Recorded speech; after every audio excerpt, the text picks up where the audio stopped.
Hello everyone, I hope you had a great weekend and happy Monday. Dear entomologists, today is Monday, May 11th, 2020. Last week we learned about insects.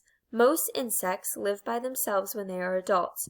Some insects are social insects.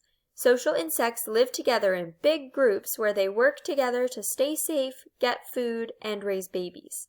Most bees are social insects. They live in beehives. Today, we will learn about beehives.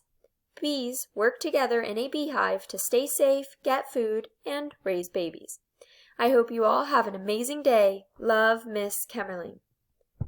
So in this next slide, I want to talk to you about the different kinds of jobs that take place within a beehive.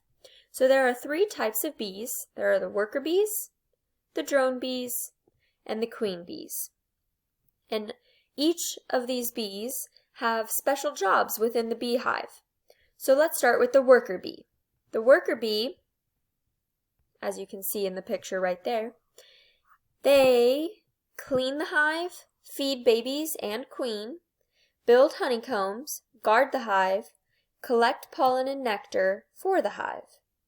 They have a lot of jobs. As you can see, they have more jobs than any of the other bees. Let's go on to the drone bee. As you can see in the picture right here, it's a little bit bigger than the worker bee. The drone bees have the jobs of they stay in the hive and do nothing but eat, and they fly out to mate with queen bees.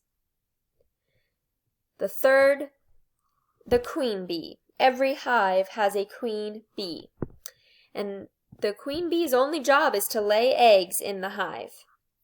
So as you can tell, like I said before, the worker bee has by far the most jobs within a beehive. Thank you all for tuning in to the morning message. Have a great day. Bye.